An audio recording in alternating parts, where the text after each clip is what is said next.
The sun set over the dusty fields of Terrace II, painting the sky in shades of orange and purple. Gina Kim wiped sweat from her brow as she finished her day's work. At 23, she had spent her entire life on this farm, just like her parents and grandparents before her. "Gina, dinner's ready," her mother called from their modest stone house. "Coming," Gina replied, but something caught her eye. A strange glint in the freshly tilled soil where the irrigation system had washed away several inches of dirt. Curious, she knelt down and brushed aside more soil with her hands. Metal. Something metallic was buried here. Gina glanced toward the house, then back at her discovery. Dinner could wait. She ran to the shed and grabbed a shovel, then returned to dig. After 20 minutes of careful excavation, she uncovered a smooth metallic box, unlike anything made on Terrace II. It had no visible seams or openings, yet it hummed with a faint energy that made the hairs on her arms stand up. "What are you?" she whispered, touching the surface. At her touch, the box lit up with soft blue light. A seam appeared, and the top half slid open silently. Inside was a small device that resembled a handheld mirror, but instead of glass, it contained a shifting, swirling surface that reminded Gina of the night sky. When she picked it up, the surface cleared, and words appeared. DNA reorganized. Human HFY activating RCHIV protocol. The device grew warm in her hand. Suddenly, a holographic display burst forth, showing a three-dimensional image of a beautiful blue-green planet. "Earth," a calm voice said, "your ancestral home." Gina nearly dropped the device in shock. "What? Who's speaking?" "I am ARCHIV, the Advanced Repository of Collected Human Information and Vital Experience. I was created to preserve human knowledge in the event of catastrophe." Gina stared at the hologram. She had never heard of Earth. The history taught on Terrace II claimed humans had always lived here, developing slowly from primitive beginnings. "There must be a mistake," she said. "Humans are from Terrace II." "Incorrect," RCHIV replied. "Humans originated on Earth 312 years ago. After the Cataclysm Wars, the Galactic Conclave deemed humanity too dangerous to exist as a unified species. They scattered surviving humans across remote worlds, erased their technology and history, and left them to develop as primitive societies under observation." Gina sat heavily on the ground, her mind racing. "That's impossible." "I will show you," RCHIV said. Images flashed before her eyes. Massive cities with buildings that touched the clouds, vehicles that flew through the air, humans exploring space in great ships, and finally, terrible wars that scared the planet Earth. The Conclave feared human potential, RCHIV explained. "Your species adapts faster, thinks differently, creates technologies that other species cannot imagine. They saw humans as a threat to galactic stability." "Why are you telling me this now?" Gina asked. "My activation has sent a signal. Earth's final message will now reach all hidden human outposts across the galaxy. But it will also alert the Conclave to your location." As if on cue, Gina heard a distant roar in the sky. Looking up, she saw an unfamiliar ship descending through the clouds, larger and sleeker than any vessel used on Terrace II. "Conclave enforcers," RCHIV warned. "They will confiscate me and erase your memory of this encounter. You must run." Gina sprinted toward her house, clutching the device. "Mom, Dad, we need to leave now." Her parents met her outside, confused by her panic, until they saw the approaching ship. "What have you done?" her father asked, face pale with fear. "There's no time to explain," Gina said, showing them the device. "We're in danger." The ship landed in their field, and tall, strange-looking beings emerged. They walked on two legs like humans, but had scaled skin and elongated heads. "Hide this," Gina's father said, quickly pulling up a floorboard in their house and revealing a small compartment. "Your grandfather always said to keep this secret. I never knew why until now." Inside was a small vessel, barely large enough for one person. "It's a short-range transport," her father explained hurriedly. "Take the device and go. Head for the mountains in the east. Find others like us." "I can't leave you," Gina protested. Her mother embraced her tightly. "You must. We've always suspected there was more to our history. Now you can discover the truth." The sound of heavy footsteps approached their door. "Go now," her father insisted, opening the cockpit of the small ship. "Remember us. Remember who you really are." With tears streaming down her face, Gina climbed inside with HFY.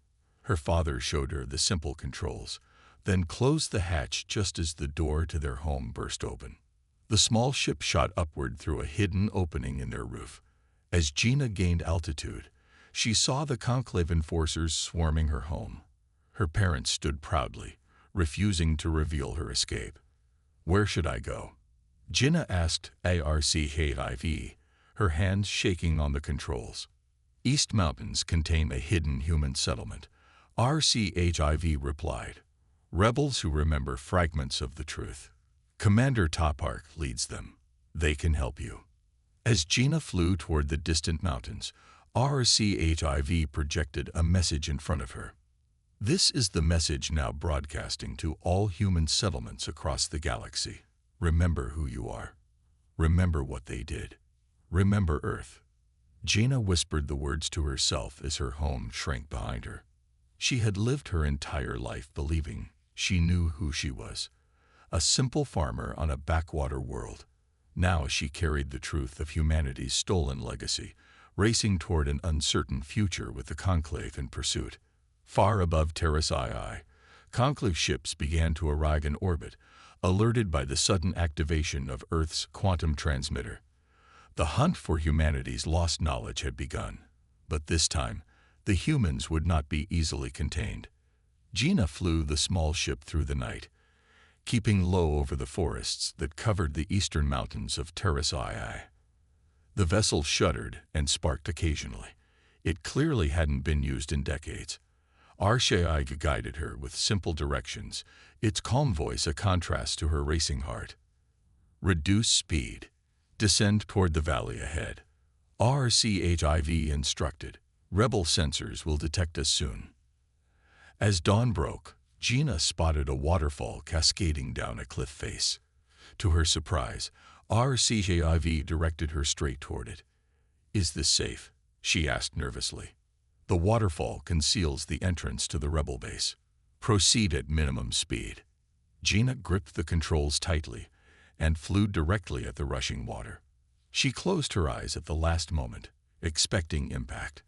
Instead, she felt a slight bump as the ship passed through what appeared to be water, but was actually a sophisticated hologram. Inside was a vast cavern filled with technology far more advanced than anything she had ever seen on Terrace II. People moved about purposefully, working on equipment and studying displays. They stopped and stared as her damaged ship settled onto a landing pad. Armed guards surrounded her vessel immediately. The hatch opened, and Gina stepped out with her hands raised. HFY clutched tightly to her chest. "I'm human," she called out. "My name is Gina Kim. I've come from the western farmlands with information you need to hear." A tall man with gray-streaked hair pushed through the guards. His face was weathered, with a long scar running from his left eye to his jaw. "I'm Commander Topark," he said. "How did you find this place?" Gina held up HFY. "This led me here. It's called HFY. It activated when I found it buried on my family's farm. The conclave came for it, and my parents helped me escape." Tay's eyes widened as he recognized the device. "Bring her inside," he ordered, "and secure that perimeter. If she found us, the conclave won't be far behind." Inside a room filled with maps and communication equipment, Gina placed HFY on a central table. The device immediately projected its hologram of Earth. "Greetings, Commander Park, RCAIV said, "I am pleased to see you have continued the resistance." "You know him?" Jinnah asked, surprised. "I know of him," RCAIV replied. "His grandfather was one of the last human military leaders before the scattering. The Park bloodline was tasked with maintaining human knowledge until reawakening became possible." Tai studied the device carefully. "My grandfather told stories about Earth and human civilization. I spent my life gathering whatever fragments of our history I could find, but most believe they were just myths." "They are not myths," RCHIV stated.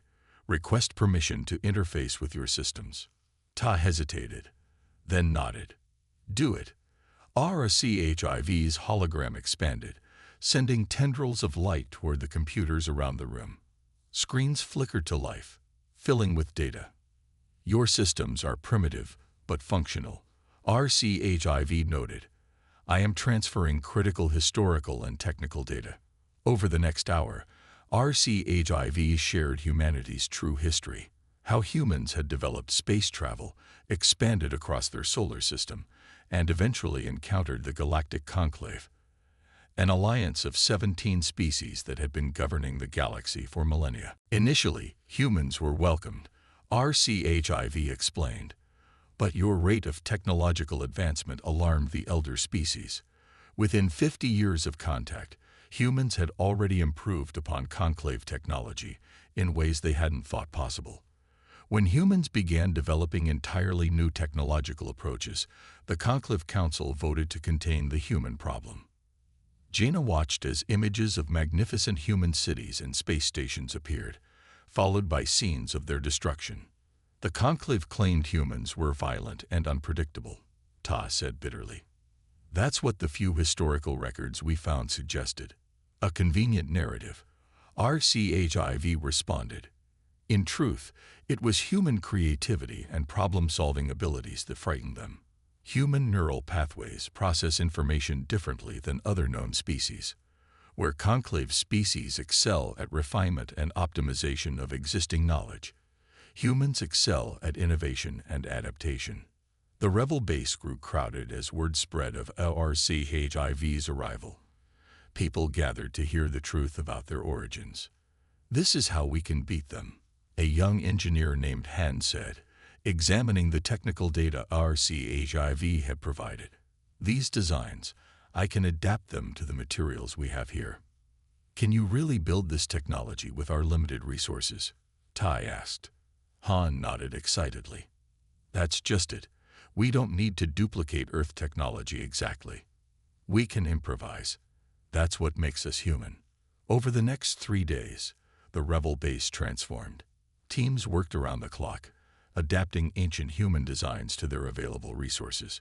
Jaina helped wherever she could, amazed at how quickly people grasped concepts that should have been completely foreign to them.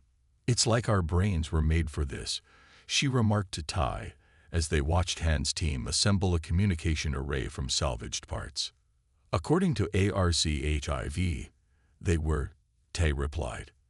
"The Conclave feared us because they couldn't predict what we'd do next. Their species evolved toward specialization and perfection. We evolved toward adaptation and innovation." On the 4th day, Han's team activated the newly constructed quantum relay, a device capable of communicating instantly across vast distances without detection by conclave systems.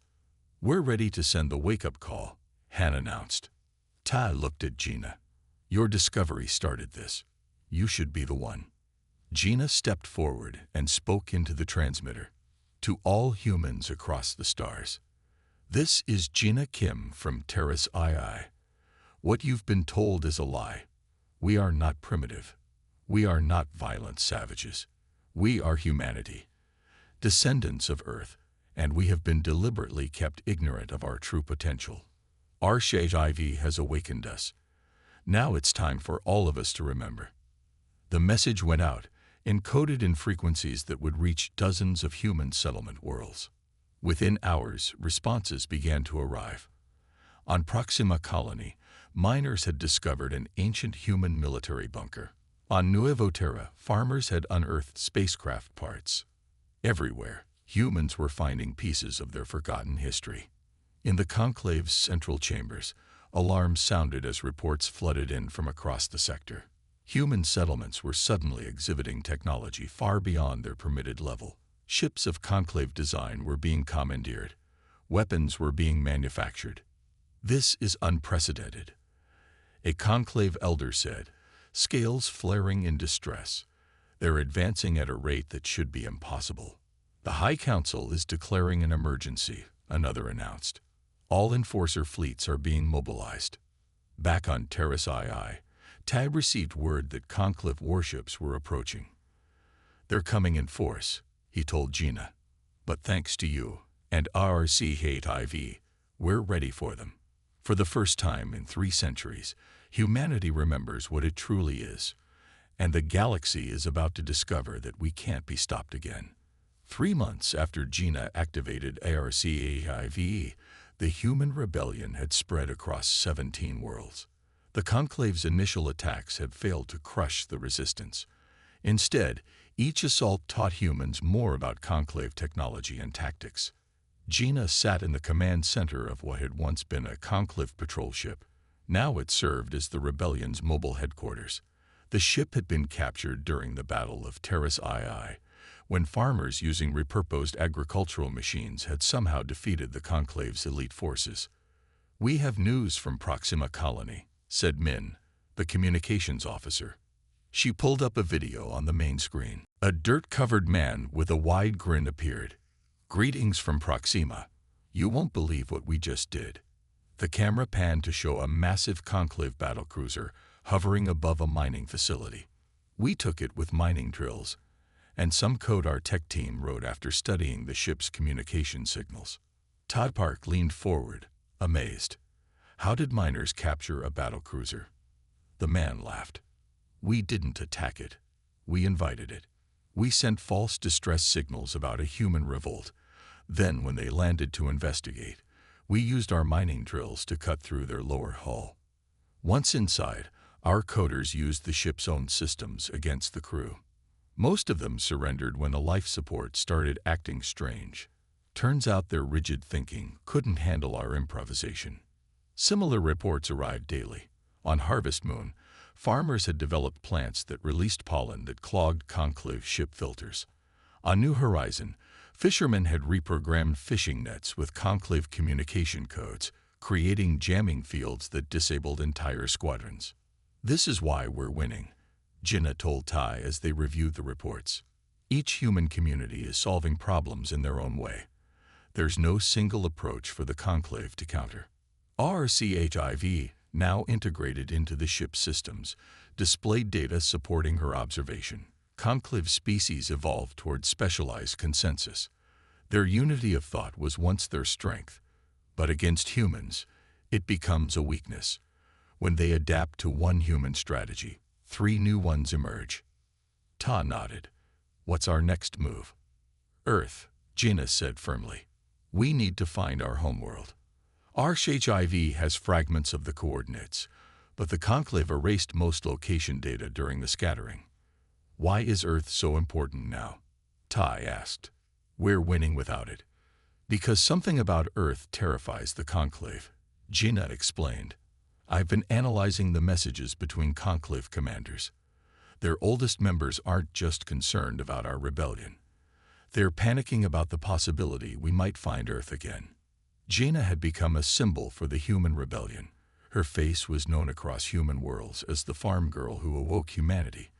But few knew how hard she worked behind the scenes, spending hours with RCHIV, piecing together fragments of data to locate Earth. That night, as their ship hid in an asteroid field, Gina made a breakthrough.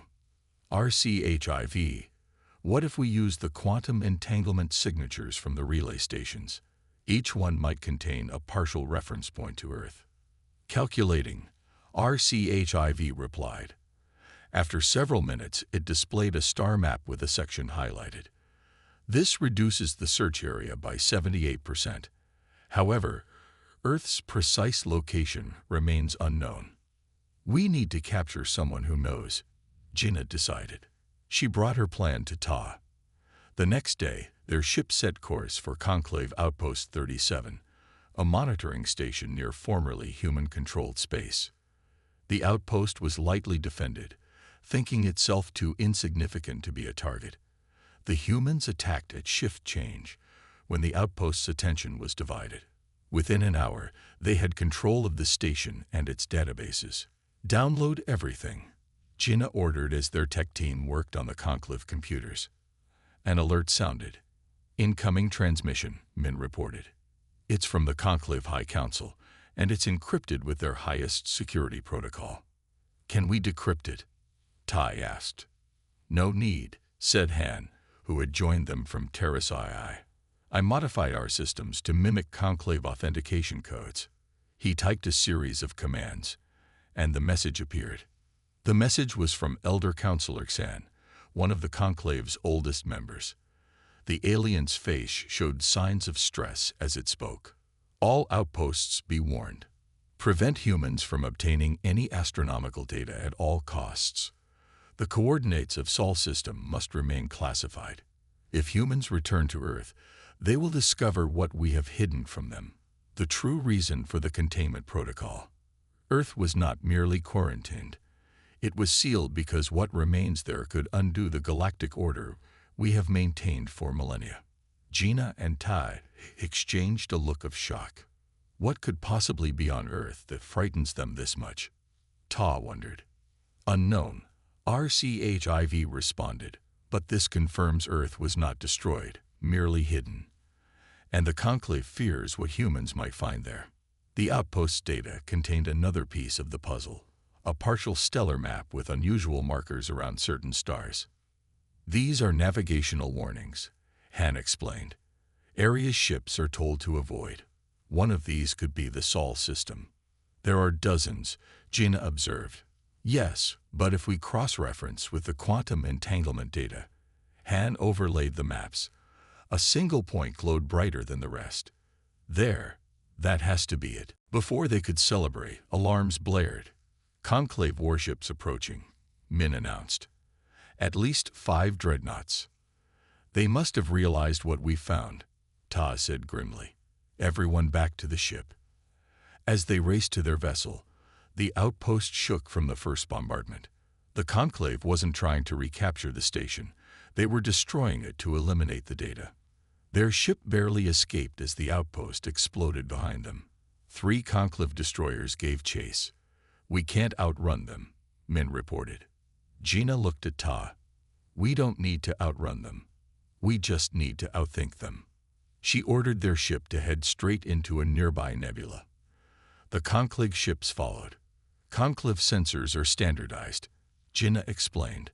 "They're calibrated for optimal performance in clear space. In this nebula, they'll be following predicted movement patterns." She instructed Han to program their ship to move in ways that defied standard navigational logic. Sudden stops, sharp turns no Conclave pilot would consider safe.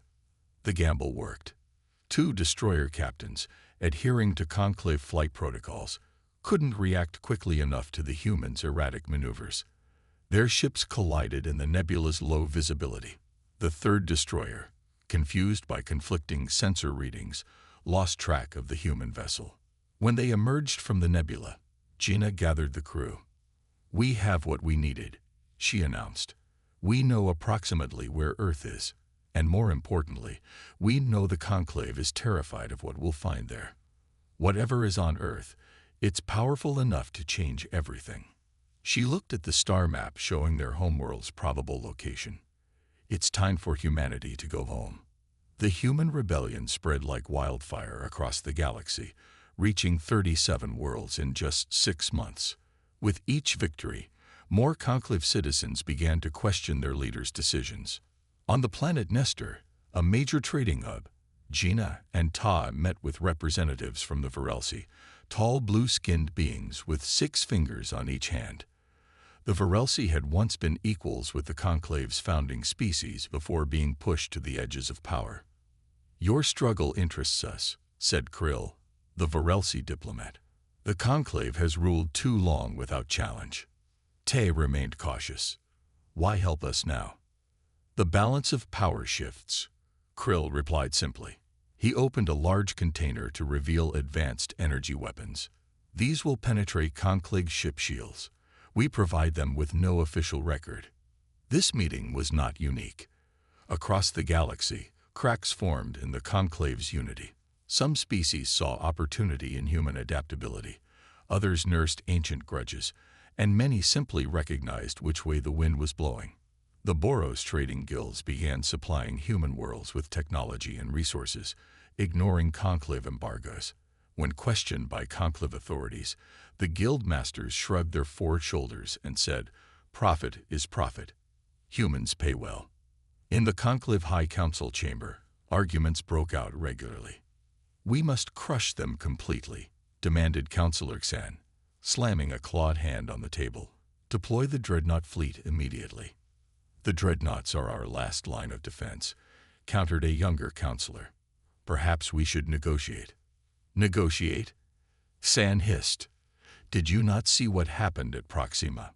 Miners captured our most advanced battlecruiser using primitive tools. What do you think would happen if we gave humans access to our technology willingly?" The vote narrowly passed. The dreadnought fleet, 50 massive warships that had not been deployed in full force for a millennium, began moving toward human-controlled space under the command of Admiral Bach, the conclave's most decorated officer. Gina received the news aboard their command ship. "We can't match that firepower," she admitted to her war council. "We don't need to," said Han, now their chief strategist. "The dreadnoughts are powerful but predictable.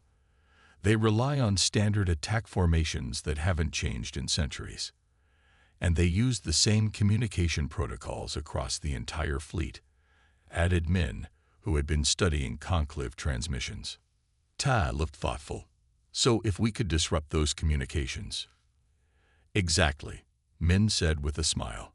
"I've identified a pattern in their quantum authentication that repeats every 27.3 seconds. They think it's random, but it's not. Not to human eyes." Their plan took shape quickly. While the main human fleet would appear to meet the dreadnoughts head-on, a small strike team led by Gina would exploit this communication flaw. When the conclave fleet arrived at the edge of the Helios system, they found the human defenders waiting in seemingly hopeless positions. Admiral Bach, a tall, gray-scaled being with eyes that had witnessed centuries of space warfare, was not deceived. They planned something unexpected, he told his commanders. "Maintain tight formation and follow standard assault pattern." As the massive dreadnoughts moved forward in perfect unison, Min activated the human trap. She broadcast a signal precisely calibrated to exploit the flaw in the conclave communication system, inserting false orders into the fleet's command network. Suddenly, dreadnoughts began firing on each other, their automated defense systems responding to phantom attacks. Confusion spread through the conclave fleet as commanders received contradictory orders. Admiral Bach realized what was happening and attempted to switch to backup communication channels, but the humans had anticipated this. Each alternative frequency was already flooded with conflicting signals. In the chaos, Gina led a small team of fighters directly toward Bach's flagship. While the dreadnought's weapons focused on larger threats, their nimble craft slipped through defensive screens and landed in an emergency airlock. "Remember, we need him alive," Gina reminded her team as they fought their way to the bridge. The conclave crew, trained for large-scale space combat, were unprepared for close quarters fighting against determined humans. When they reached the bridge, Admiral Bach stood calmly waiting, his secondary eyelids blinking slowly. "You fight well for farmers," he said, making no move to resist as they secured him. As the flagship's systems fell to human control, the rest of the dreadnought fleet scattered, their perfect formation shattered. Some ships retreated while others surrendered, unprepared to make decisions without clear command structures. Back aboard the human command ship, Gina prepared to interrogate Admiral Bach. The Admiral sat unbound, his scaled skin reflecting the room's lights. "You won't need to torture me," he said before Gina could speak. "At my age, truth becomes more important than loyalty. Tell me about Earth. Jinnah demanded. Why does the conclave fear our return there? Bach's expression changed subtly. Because Earth holds the truth about humanity's role in the galaxy. You were not always scattered primitives. Once, humans were the peacekeepers of this sector. Jinnah exchanged shocked glances with Ta. That's impossible. Our HFY shows we had barely begun space exploration when the conclave found us. Our HFY contains only what the victors allowed it to preserve, Bach replied. The full history is different. 500 years ago, humans were a rising power, approached by several species suffering under conclave domination. You formed an alliance that maintained peace through diplomacy rather than force. What happened? Tai asked. Humans succeeded too well. Your adaptive thinking solved problems the conclave had declared unsolvable. Your diplomatic skills united species that had fought for millennia. A faction within the conclave decided humanity's influence was growing too quickly. Bach's eyes showed something like regret. The attack was disguised as a civil war among humans. The Cataclysm Wars were engineered by conclave agents to destroy human unity. Afterward, with Earth's defenses weakened, the full conclave fleet arrived offering assistance while actually completing your downfall. But why hide Earth? Jinnah pressed. Because despite everything, they couldn't take it completely, Bach revealed. Earth's final defense system activated during the invasion. It created a barrier that the conclave couldn't penetrate. Rather than admit failure, the High Council quarantined the Sol system and scattered the surviving humans across the galaxy, erasing their memories and technology. Jinnah tried to process this revelation. So Earth still exists, protected by some ancient defense system. Yes, Bach confirmed. And that system has had 3 centuries to evolve, untouched and unmonitored. The conclave elders fear what it might have become, and what might happen when humans return to reclaim their homeworld. Ta looked at Jinnah, understanding dawning on his face. We weren't just looking for our birthplace. No, Jinnah agreed. We've been searching for the key to our victory all along.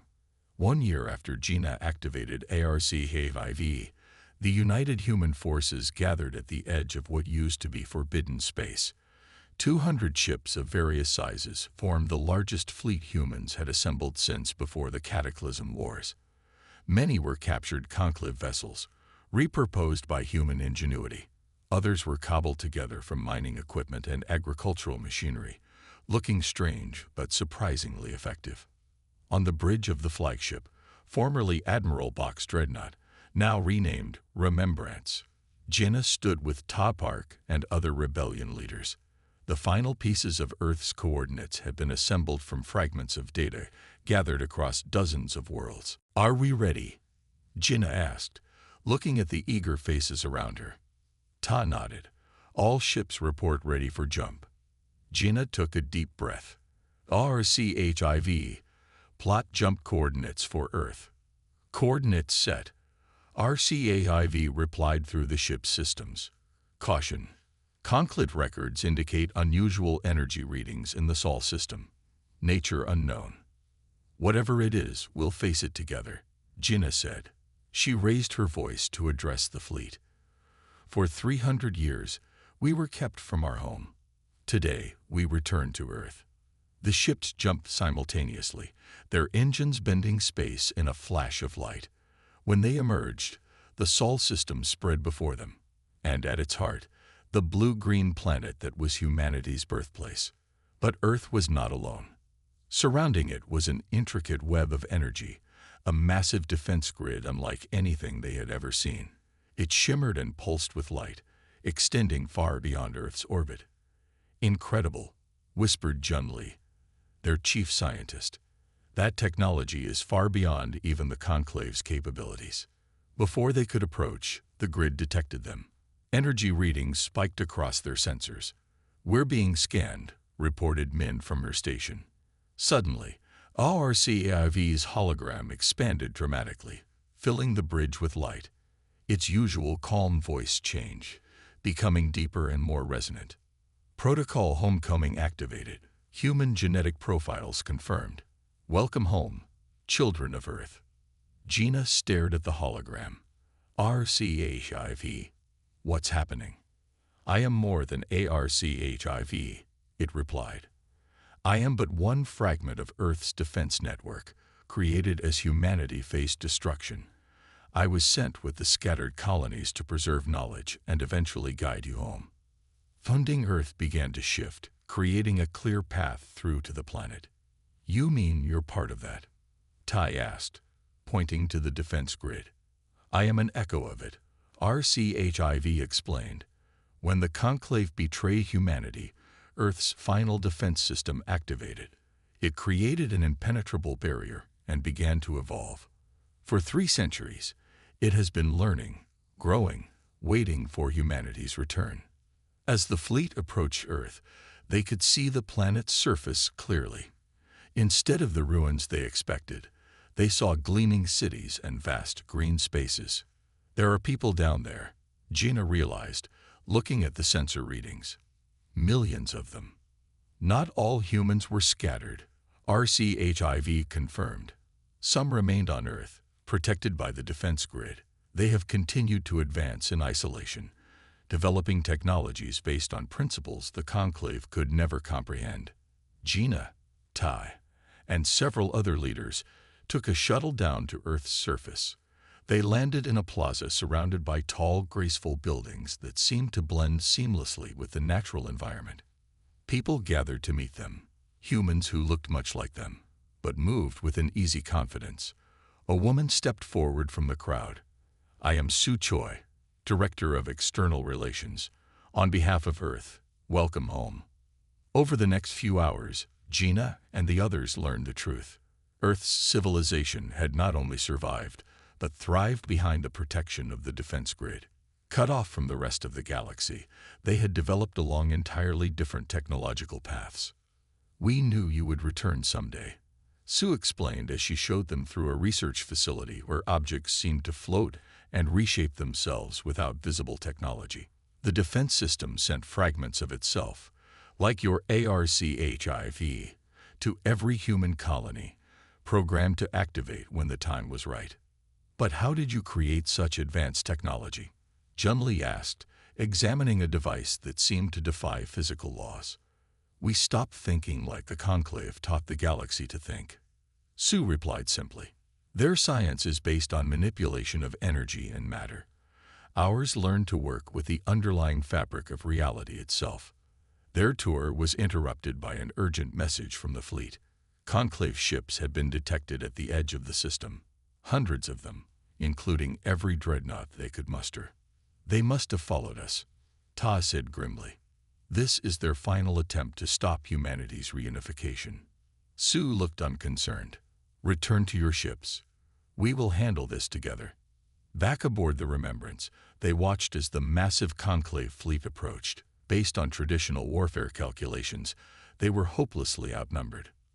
What's the plan? Tai asked, looking at Gina. Before she could answer, Sue's voice came through their communication system. Earth Defense Network is extending to protect your fleet.